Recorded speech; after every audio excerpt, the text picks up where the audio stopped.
Oi, pessoal! Na aula de hoje, nós vamos ver a prescrição de exercícios para hipertensos e o passo a passo para trabalhar com essa população.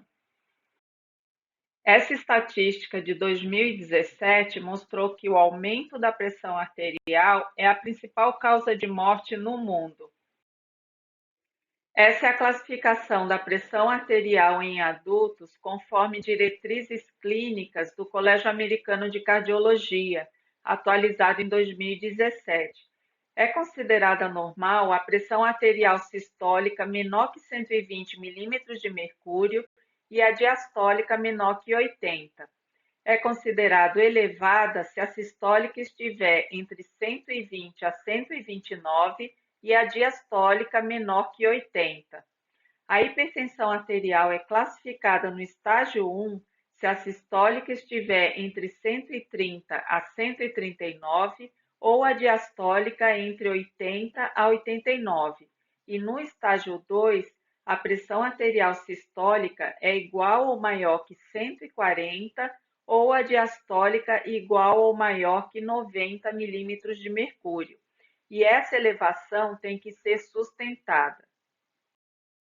Quando uma pessoa é diagnosticada com hipertensão arterial, algumas terapias não farmacológicas são recomendadas, como fazer atividade física regularmente, aderir a uma dieta saudável, reduzir a ingestão de sal, reduzir o peso corporal, reduzir a ingestão de álcool e aumentar a ingestão de potássio. Ainda podemos acrescentar parar de fumar e controlar o estresse. Percebam que essas terapias não farmacológicas, elas servem tanto no tratamento da hipertensão como na prevenção. O aumento da pressão arterial ocorre quando alguns componentes do sistema renina-angiotensina estão alterados. Quando a angiotensina 2 está aumentada, ela se liga aos receptores AT1 e isso provoca aumento na atividade simpática e na endotelina 1, provocando a vasoconstrição. Ocorre ainda um aumento na secreção de aldosterona, que retém cloreto de sódio e água nos túbulos e excreta potássio. A terapia farmacológica é muito eficaz na redução da pressão arterial e previne casos de doenças cardiovasculares na maioria dos pacientes. Alguns medicamentos para hipertensão bloqueiam os receptores AT1 e outros inibem a ECA, que é a enzima que converte angiotensina 1 em angiotensina 2, mas ainda há outros tipos de medicamentos. Depois que o paciente foi diagnosticado e o médico indicou o início do tratamento farmacológico, algumas medidas devem ser adotadas, como visitar o médico regularmente. E isso é muito importante porque pode ocorrer a necessidade de ajustar a dose, ou trocar, ou ainda associar medicamentos. Usar os medicamentos conforme as orientações médicas e nunca parar o tratamento. A hipertensão arterial é uma doença crônica que geralmente pode ser evitada se for adotado um estilo de vida saudável. Se a pressão arterial não for controlada, ela pode afetar vários órgãos, como os rins, o coração, vasos sanguíneos e o sistema nervoso central, e pode causar doenças cardiovasculares, insuficiência cardíaca, AVC, infarto do miocárdio, doença renal crônica e comprometimento cognitivo. Além disso, na hipertensão arterial, o sistema imunológico também é ativado. Macrófagos e linfócitos expressam os receptores AT1 e também toda a maquinaria do sistema renina-angiotensina. Quando a angiotensina 2 está aumentada, ela se liga aos receptores AT1 na membrana dessas células, iniciando a liberação de citocinas pró-inflamatórias e provocando inflamação, principalmente nos rins, nos vasos sanguíneos e no cérebro. Diante desse efeito tão devastador em vários sistemas, é muito importante que a pressão arterial esteja controlada. tanto por meio de tratamento farmacológico quanto pelos tratamentos não farmacológicos. Já está bem descrito na literatura que o exercício físico tem efeito hipotensor, ou seja, ocorre redução da pressão arterial imediatamente após uma única sessão de exercício, e esse efeito pode durar até 24 horas. Pessoas hipertensas têm reduções ainda maiores. A pressão arterial pode reduzir de 5 a 8 milímetros de mercúrio após uma única sessão.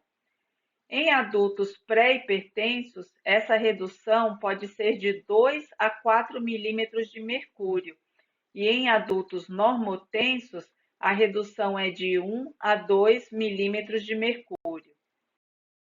Já foi demonstrado na literatura que os exercícios aeróbios, resistidos e combinados reduzem a pressão arterial, tanto a sistólica quanto a diastólica. Para prescrever exercício para o hipertenso, nós temos duas recomendações. A recomendação populacional diz que todo hipertenso deve fazer no mínimo 30 minutos por dia de atividade moderada, que pode ser uma caminhada, por exemplo, e pode ser feita de forma contínua ou fracionada. Mas para obter maiores benefícios, o hipertenso deve fazer exercícios estruturados e individualizados, e para isso é necessário o acompanhamento de um profissional da educação física. Mas para prescrever o exercício, o profissional da educação física precisa seguir algumas orientações. Inicialmente, o médico deve liberar o paciente para iniciar um programa de exercícios, e o profissional da educação física deve solicitar um atestado médico. Depois disso, é necessário fazer uma anamnese e uma avaliação física inicial. A anamnese é extremamente importante, porque apenas uma minoria dos hipertensos apresenta somente uma elevação da pressão arterial. Alguns podem apresentar outras doenças associadas, como doença cardiovascular, doença renal crônica, diabetes ou alguma lesão em órgão-alvo. E se isso acontecer, esses pacientes são considerados de alto risco. Um teste de esforço deve ser solicitado, como o teste ergométrico convencional. Esse teste identifica a frequência cardíaca máxima que será usada para prescrever o treino aeróbio e identifica também a pressão arterial máxima. E isso é muito importante, porque geralmente quando o médico prescreve o medicamento, o paciente está no consultório sentado e em repouso. Como o teste é feito com o paciente medicado, pode-se avaliar, inclusive, se o medicamento está sendo eficaz durante o exercício. Além disso, esse teste detecta arritmias, isquemias e outros problemas cardiovasculares. Já o teste ergospirométrico, também chamado de teste cardiopulmonar, oferece todas as informações do teste ergométrico convencional, mas avalia também a capacidade cardiorrespiratória. Esse teste é bem interessante porque identifica de forma direta a faixa de treino aeróbio do paciente. O exercício deve ser sempre realizado com o paciente medicado e com os níveis da pressão arterial controlados. A pressão arterial deve ser aferida antes de iniciar a sessão de exercício e no final, depois de 5 a 10 minutos, com o paciente sentado e em repouso. E ainda, quando você não conhece o paciente, sempre que for mudar o treino, é recomendado aferir a pressão arterial em alguns intervalos. Se o paciente não estiver habituado a fazer exercícios, a progressão deve ocorrer gradualmente. Essa progressão pode ser individualizada e deve começar aumentando a duração, depois a frequência e, por último, a intensidade. O profissional da educação física deve fazer relatórios do treinamento para conversar com o médico caso ocorram episódios de aumento da pressão arterial ou alguma queixa de dor ou tontura.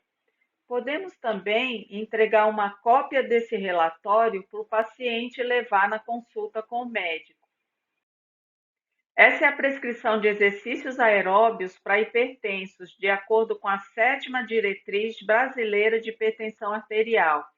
Deve-se enfatizar atividades usando grandes grupos musculares, como caminhar, andar de bicicleta, dançar ou nadar. A frequência é de 5 a 7 dias por semana, com intensidade moderada, e a duração é de no mínimo 30 minutos, mas o ideal é de 40 a 50 minutos, e os exercícios podem ser contínuos ou fracionados. Se o hipertenso tiver outras doenças associadas, deve-se verificar a prescrição e todas as recomendações dessa outra doença associada, e deve-se seguir a prescrição mais restritiva. Se o paciente fez o teste ergométrico convencional, nós vamos calcular a zona aeróbia de treino usando a fórmula de Cavonem, onde a frequência cardíaca máxima ela deve ser obtida desse teste ergométrico máximo. A frequência cardíaca de repouso ela aparece 2 vezes na fórmula e ela deve ser obtida após 5 minutos de repouso, de preferência com o paciente deitado. Com relação ao percentual, nós devemos utilizar 50% como limite inferior e 70% como limite superior. Então, a zona aeróbia de treino desse paciente vai ficar entre a frequência cardíaca de treino 1, que foi calculada com 50%, e a frequência cardíaca de treino 2, que foi calculada com 70%. Se o paciente fez o teste ergospirométrico, então não precisamos usar a fórmula de Cavonem. Esse teste identifica a zona de treinamento aeróbio de forma direta. E com relação àquelas fórmulas preditivas da frequência cardíaca máxima, eu devo usar? Embora essas fórmulas elas sejam validadas na literatura, elas não substituem o teste de esforço. Tanto o teste de esforço quanto o atestado médico garantem ao profissional da educação física que esse paciente está sendo acompanhado por um médico, que ele já foi medicado e que o medicamento está sendo eficaz durante o exercício. Então, eu não recomendo utilizar essas fórmulas preditivas da frequência cardíaca máxima no paciente hipertenso. Alguns estudos mostraram que a frequência cardíaca máxima na esteira tende a ser maior do que na bicicleta. E isso acontece porque na esteira mais grupos musculares são acionados. No treino de bicicleta, a frequência cardíaca máxima tende a ser menor, porque a bicicleta sustenta o peso corporal. Se o teste ergométrico foi feito na esteira, ele deve ser aplicado para prescrever exercícios na pista, como caminhadas ou corridas. Para aplicar o teste ergométrico feito na esteira, em bicicleta ou na natação, recomenda-se subtrair 10% da frequência cardíaca máxima. Depois de subtrair 10% no valor da frequência cardíaca máxima, aplica-se o novo valor na fórmula de Cavonem para calcular a zona de treinamento aeróbio.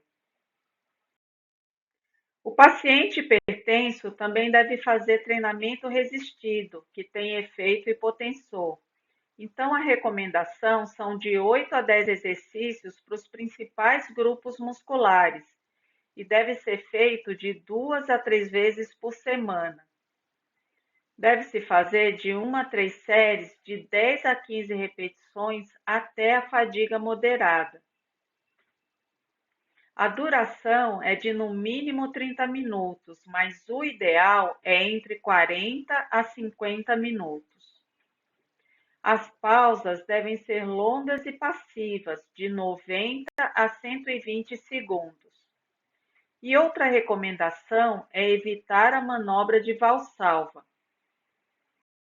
Além dos exercícios aeróbios e resistidos, o treino pode ser complementado com exercícios de equilíbrio e flexibilidade. Muito obrigada e até a próxima aula!